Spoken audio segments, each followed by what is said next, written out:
Hello साथियों, स्वागत है आप सभी लोगों का कल्याण इंस्टीट्यूट यूट्यूब चैनल पे। इस चैनल के माध्यम से हम बीएड पाठ्यक्रम का विश्लेषण कर रहे हैं। यदि आप लोगों में से कोई भी अन्य वीडियोस को देखना चाहते हैं जो बीएड पाठ्यक्रम से संबंधित है, तो आप हमारे चैनल के प्लेलिस्ट में जा कर के, जो प्लेलिस्ट बनी होगी बीएड नाम से, वहाँ से जा कर के आप देख सकते हैं। जो ये प्लेलिस्ट बन रही है, ये काफ़ी मज़ेदार प्लेलिस्ट बन रही है, क्योंकि यहाँ पे आपको बीएड का जो संपूर्ण पाठ्यक्रम है उसका विश्लेषण मिल जाएगा और आप अपने टॉपिक के अकॉर्डिंग वहाँ से देख सकते हैं। जो ये बीएड का पाठ्यक्रम होता है, ये काफ़ी विस्तृत पाठ्यक्रम होता है। इस विस्तृत पाठ्यक्रम को देखते हुए हमने एक वेबसाइट बनाई है। वो वेबसाइट है kalyan-institute.in। इसको आप जैसे ही गूगल पे सर्च करेंगे तो आपके सामने इस तरह का होम पेज दिखेगा। इस होम पेज के सबसे ऊपर ये 3 डॉट करके मेनू बना होगा। इस मेनू में जैसे ही आप क्लिक करेंगे तो आपके सामने ये सारे ऑप्शन आ जाएंगे। इन सारे ऑप्शनों में से एक ऑप्शन होगा बीएड नाम का। इस बीएड पे जैसे ही आप क्लिक करेंगे तो आपके सामने बीएड का संपूर्ण पाठ्यक्रम ओपन हो जाएगा। मज़े की बात यह है कि जो ये बीएड का संपूर्ण पाठ्यक्रम है, ये हिंदी और इंग्लिश दोनों ही भाषाओं में होगा और टाइप फॉर्मेट में होगा। मुझे उम्मीद है आपके लिए बहुत ज़्यादा उपयोगी रहेगा, तो आप इसको एक बार ज़रूर विजिट कीजिएगा और इसका लाभ उठाइएगा।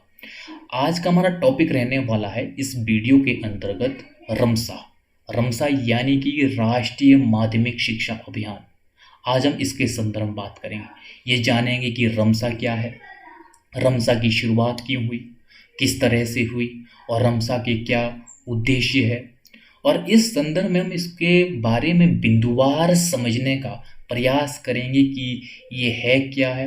आप हमारे साथ अंत तक बने रहिएगा और इसके संदर्भ में हम विस्तार पूर्वक आज चर्चा करेंगे।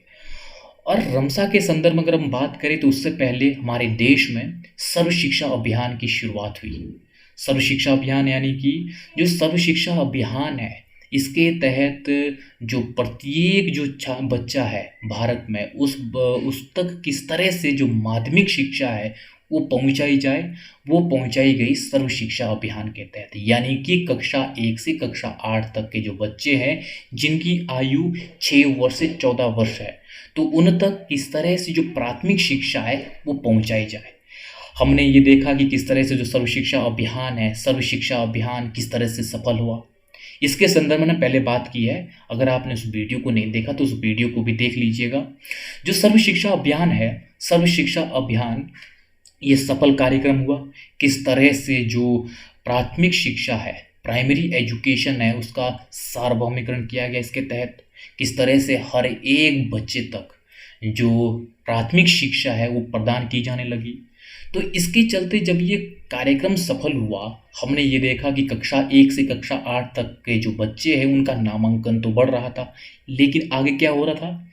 आगे ये हो रहा था कि कक्षा 8 तक जब बच्चा पढ़ा है उसके बाद कक्षा 9 में वो नामांकन नहीं करा रहा था। यानी कि उसी अनुपात में जो नामांकन अनुपात जो कक्षा 8 तक था, वो अनुपात आगे कंटिन्यू नहीं हो रहा था। इसके चलते ये महसूस किया जाने लगा क्यों ना सर्व शिक्षा अभियान की तर्ज पर जो माध्यमिक शिक्षा है, माध्यमिक शिक्षा में भी इस तरह की पहल की जाए। माध्यमिक शिक्षा यानी कि ये शुरुआत हुई कक्षा 9 और कक्षा 10 के बच्चों के लिए, यह होती है माध्यमिक शिक्षा।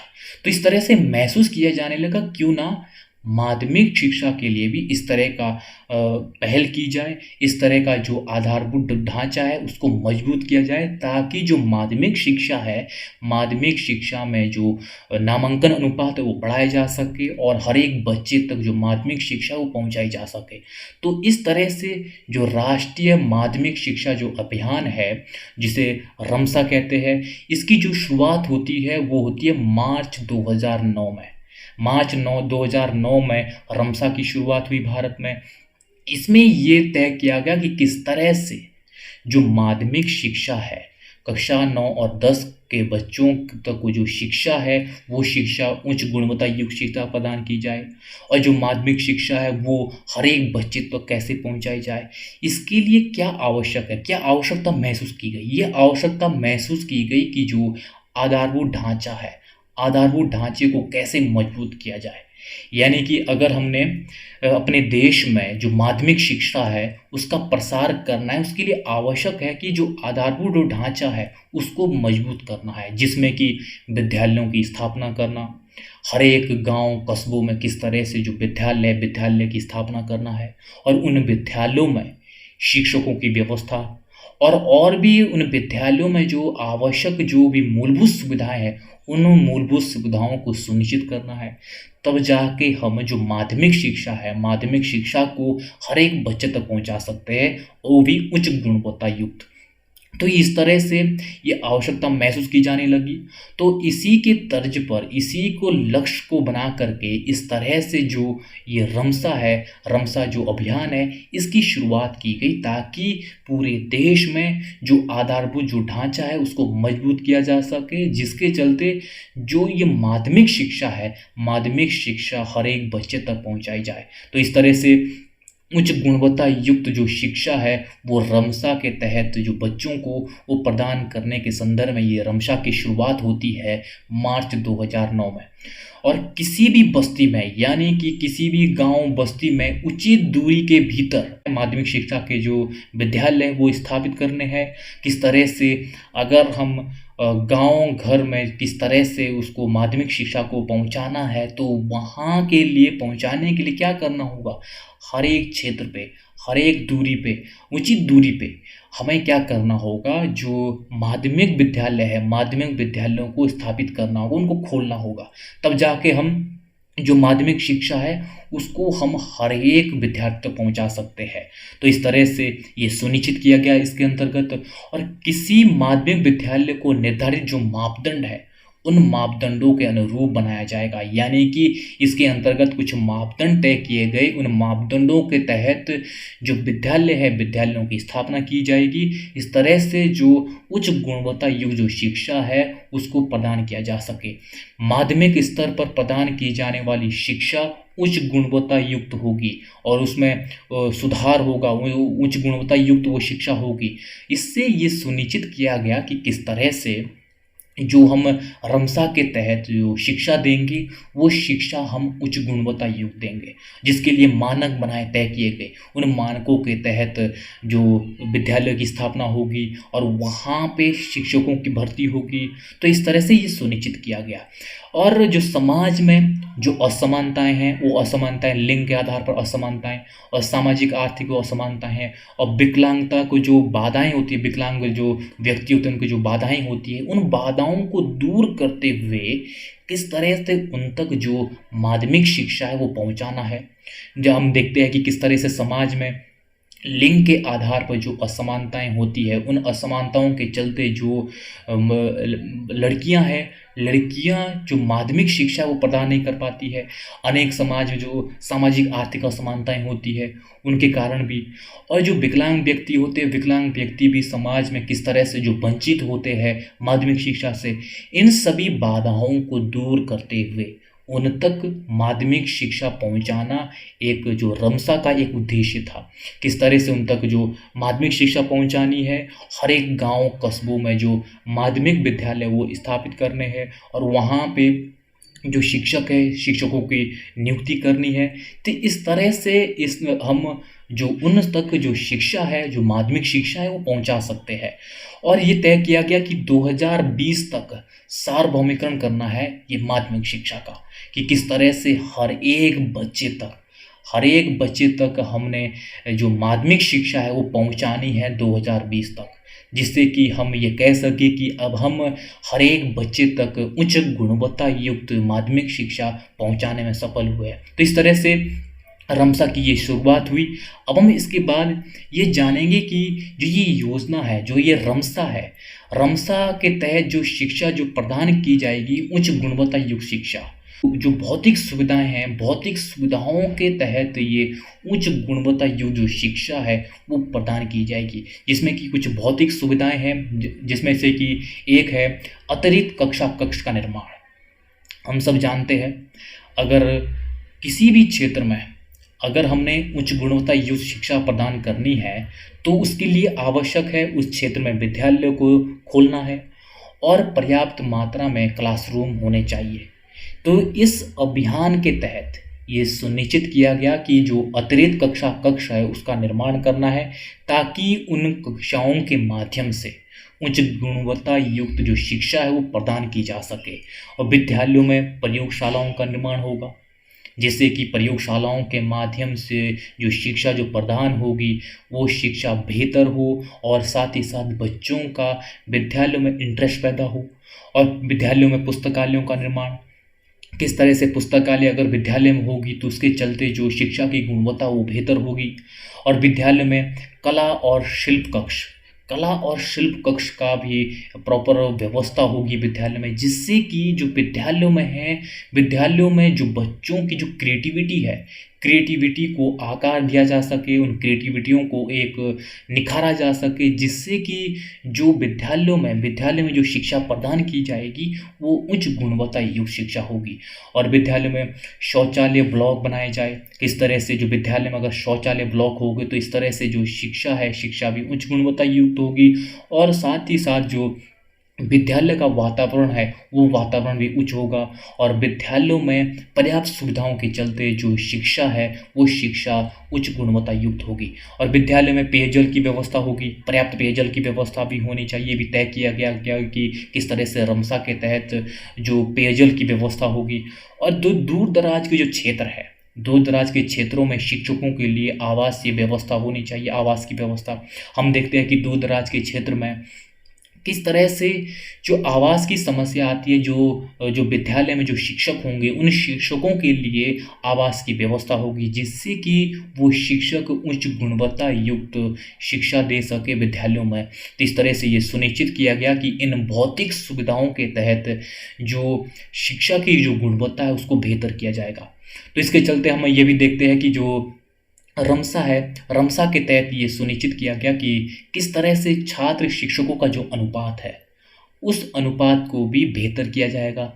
अगर अच्छा अनुपात होगा, जो एक शिक्षक के साथ अगर ज़्यादा विद्यार्थी होंगे कक्षा रूम में, तो इससे क्या होगा, जो शिक्षा की जो गुणवत्ता है वो निम्न होगी। तो इसको देखते हुए भी जो शिक्षक छात्र अनुपात है वो भी बेहतर हो, जिससे कि जो शिक्षा की गुणवत्ता है वो उच्च हो सके। और साथ ही साथ समय समय पर आवश्यकता के अनुसार जो शिक्षकों का जो प्रशिक्षण है वो भी होगा, वो भी सुनिश्चित किया गया रमसा के अंतर्गत कि समय समय पर जो शिक्षकों का जो प्रशिक्षण है वो प्रशिक्षण किया जाए, जिससे कि जो शिक्षक की जो गुणवत्ता है उसको बढ़ाया जा सके। मकसद यही था कि जो शिक्षा की गुणवत्ता है वो बेहतर हो सके और शिक्षा में ICT का प्रयोग हो, जिससे भी गुणवत्ता बढ़ सके जो शिक्षा की। तो इस तरह से ये सुनिश्चित किया गया कि किस तरह से रमसा के तहत जो माध्यमिक शिक्षा है वो माध्यमिक शिक्षा उच्च गुणवत्ता युक्त हो। तो इस तरह से अब हम इसके बाद ये देखेंगे कि राष्ट्रीय माध्यमिक शिक्षा अभियान के क्या मुख्य उद्देश्य थे, किन उद्देश्यों के तहत इसकी शुरुआत की गई। हम इसको एक एक करके देखेंगे। इसमें कि सबसे पहले ये सुनिश्चित करना कि सभी माध्यमिक विद्यालयों में भौतिक सुविधाएं, कर्मचारी, स्थानीय सरकार निकायों एवं शासकीय सहायता प्राप्त विद्यालयों में वो कम से कम सुझाव दिए गए कि मानकों के अनुसार कार्य हो।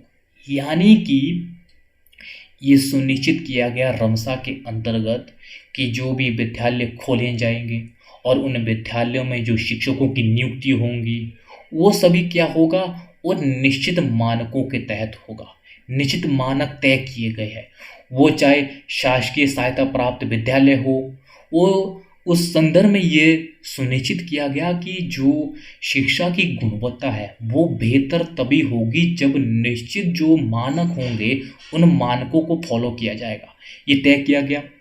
और माध्यमिक शिक्षा को सुगम बनाया जाएगा, यानी कि सुगम तभी बनेगा जब हर एक कस्बों में जो माध्यमिक शिक्षा के जो विद्यालय है वो स्थापित होंगे। उसके लिए क्या तय किया गया, उसके लिए तय किया गया कि माध्यमिक विद्यालय 5 किलोमीटर के भीतर स्थापित किए जाएंगे और जो उच्च माध्यमिक विद्यालय है वो 7 से 10 किलोमीटर के भीतर ये खोले जाएंगे। इस तरह से ये सुनिश्चित किया गया रमसा के अंतर्गत की जो माध्यमिक शिक्षा है उसको और सुगम बनाया जाएगा, ताकि हर एक विद्यार्थी, हर एक बच्चे तक जो ये माध्यमिक शिक्षा है उसको पहुंचाया जाएगा। ये तब पॉसिबल है जब हर एक क्षेत्र में ये माध्यमिक शिक्षा के जो विद्यालय है उनको खोले जाएंगे, जिससे कि उनके आसपास जो परिवहन की सुविधा है वो भी पर्याप्त हो सके, और साथ ही साथ इन विद्यालयों में जो आवासीय सुविधाएं हैं, आवासीय सुविधा की भी बेहतर हो सके। कम से कम जो शिक्षक है, शिक्षकों के लिए आवासीय सुविधा हो, विशेषकर जो दुर्गम क्षेत्र है। और इसके चलते कुछ ये जो पैमाने हैं जिसके आधार पर जो विद्यालय खोले जाएंगे, ये जो पहाड़ी क्षेत्रों में होना पॉसिबल नहीं था, क्योंकि पहाड़ी क्षेत्रों में, दुर्गम क्षेत्रों में ये पॉसिबल नहीं है कि हर एक 5 किलोमीटर पर जो माध्यमिक शिक्षा के जो विद्यालय उसको खोले जाएंगे। तो इसके चलते जो ऐसे दुर्गम क्षेत्र है, दुर्गम क्षेत्रों के लिए प्राथमिकता दी गई कि वहाँ पे जो आवासीय विद्यालय है, आवासीय विद्यालय स्थापित किए जाएंगे। जो ये आवासीय विद्यालय, ये अनुसूचित जाति, अनुसूचित जनजाति, जो ऐसे बहुल क्षेत्र होंगे वहाँ पे ये स्थापित किए जाएंगे, जिससे कि वंचित वर्ग, शोषित वर्गों को भी जो ये माध्यमिक शिक्षा ये प्रदान की जा सके। इस तरह से इसके अंतर्गत ये भी एक उद्देश्य रखा गया कि जो दुर्गम क्षेत्र है, जो वंचित वर्ग है, उन तक किस तरह से जो माध्यमिक शिक्षा है, वो माध्यमिक शिक्षा जो आवासीय विद्यालयों के तहत दी जाएगी, जिससे कि उन तक बड़ी सरलता से जो माध्यमिक शिक्षा है वो पहुंचाई जा सके। यह सुनिश्चित करना कि कोई भी जो बच्चा है, जो बालक है, वो लिंग, सामाजिक, आर्थिक असमर्थता और अन्य रुकावटों की वजह से जो गुणवत्तापूर्ण जो माध्यमिक शिक्षा है उससे वंचित ना रहे। यानी कि ये तय किया गया रमसा के अंतर्गत कि कोई भी बच्चा माध्यमिक शिक्षा से वंचित नहीं होना चाहिए। वो सामाजिक आर्थिक असमानताएं, लैंगिक असमानताएं और अन्य जो भी रुकावटें हैं, उन रुकावटों के चलते कोई भी बच्चा माध्यमिक शिक्षा से वंचित नहीं होना चाहिए, क्योंकि इसका ये एक लक्ष्य था कि हर एक बच्चे तक जो माध्यमिक शिक्षा है वो पहुंचाई जाएगी। अगला जो उसका उद्देश्य था वो था माध्यमिक शिक्षा का स्तर सुधारना, यानी कि जो माध्यमिक शिक्षा है उसका स्तर सुधारना है, यानी कि उच्च गुणवत्ता युक्त शिक्षा देना एक मकसद था, जिसके परिणाम स्वरूप क्या होगा, वो होगा कि बौद्धिक, सामाजिक और सांस्कृतिक स्तर बच्चे का बढ़ेगा, जिससे कि ओवरऑल डेवलपमेंट होगा बच्चे का। वो कब होगा, जब उच्च गुणवत्ता युक्त शिक्षा प्रदान की जाएगी। तो इस तरह से ये सुनिश्चित किया गया। यह निश्चित करना कि माध्यमिक शिक्षा ले रहे सभी छात्रों को अच्छी गुणवत्ता शिक्षा मिले, ये भी सुनिश्चित करना है कि जो माध्यमिक शिक्षा है, माध्यमिक शिक्षा उच्च गुणवत्ता युक्त मिले। ये नहीं होना चाहिए कि खाना पूर्ति के लिए शिक्षा प्रदान की जा रही है। ये एक मकसद था कि किस तरह से जो माध्यमिक शिक्षा है, माध्यमिक शिक्षा उच्च गुणवत्ता युक्त प्रदान की जा सके, जिससे कि जो बच्चों का एक बौद्धिक स्तर बढ़ सके और साथ ही साथ उनका सामाजिक और सांस्कृतिक स्तर भी बढ़ सके, ओवरऑल डेवलपमेंट हो सके। वो कब होगा, जब उच्च गुणवत्ता युक्त शिक्षा प्रदान की जाएगी। लिंग, सामाजिक, आर्थिक और विकलांगता संबंधित सभी बाधाओं को दूर करना था, यानी कि समाज में जो भी असमानताएं होती है, जो भी सामाजिक, आर्थिक, विकलांगता और लिंग के आधार पर जो भी बाधाएं आती है बच्चों को समाज में, उन बाधाओं को दूर करते हुए उन तक ये माध्यमिक शिक्षा है वो माध्यमिक शिक्षा प्रदान करनी है। ऐसा नहीं है कि कोई वंचित रह जाए। जो वर्ग वंचित, शोषित है, उन तक भी जो माध्यमिक शिक्षा है वो माध्यमिक शिक्षा पहुंचाना एक मकसद था ये रमसा का। और 5 वर्षों के लिए एक लक्ष्य निर्धारित किया गया कि किस तरह से जो विद्यालयों में कक्षा 9 और 10 में किस तरह से जो नामांकन है, नामांकन बढ़ा जाए। और जो नामांकन था इससे पहले वो था वर्ष 2005-06 में 52.26% था। इस 52.26% से 75% करने का एक लक्ष्य रखा गया। किस तरह से जो माध्यमिक शिक्षा है, माध्यमिक शिक्षा में नामांकन बढ़े, जिससे कि ये सुनिश्चित हो सके कि जो ये माध्यमिक शिक्षा अभियान है ये कितना कारगर हो रहा है। तो इस तरह से इन सभी उद्देश्यों के साथ, इन सभी उद्देश्यों को सुनिश्चित करते हुए किस तरह से जो राष्ट्रीय माध्यमिक शिक्षा अभियान है इस राष्ट्रीय माध्यमिक शिक्षा अभियान के तहत ये सुनिश्चित किया गया कि किस तरह से जो माध्यमिक शिक्षा है, माध्यमिक शिक्षा को हर एक बच्चे तक पहुंचाया जाए। और जब हर एक बच्चे तक पहुंचाई जाएगी तो इससे क्या होगा, बच्चों का ओवरऑल डेवलपमेंट होगा। और जिससे कि ये एक लक्ष्य रखा गया किस तरह से जो नामांकन है, नामांकन को बढ़ाया जाए। और ये नामांकन कब बढ़ेगा, ये तब बढ़ेगा जब हम आधारभूत जो ढांचा है उसको मजबूत करेंगे, जिसमें कि हर एक क्षेत्र में हम विद्यालय की स्थापना करेंगे और साथ ही साथ उन विद्यालयों में शिक्षकों की नियुक्ति होगी और जो मूलभूत सुविधाएं हैं उन मूलभूत सुविधाओं को भी सुनिश्चित करेंगे। तब जाके जो ये नामांकन है ये बढ़ेगा और जो माध्यमिक शिक्षा है, माध्यमिक शिक्षा का भी विस्तार होगा। तो इस तरह से इस रमसा अभियान के तहत ये सुनिश्चित किया गया कि किस तरह से पूरे देश भर में जो माध्यमिक शिक्षा है इसका एक सर्वव्यापीकरण किया जा सके, हर एक बच्चे तक माध्यमिक शिक्षा पहुंचाई जाए। और इस वीडियो के अंतर्गत आज हमने इस रमसा अभियान, राष्ट्रीय माध्यमिक शिक्षा अभियान का विस्तार पूर्वक अध्ययन किया है। मुझे उम्मीद है आपके लिए बहुत ज़्यादा उपयोगी रहा होगा। तो आप सभी लोगों का बहुत बहुत शुक्रिया।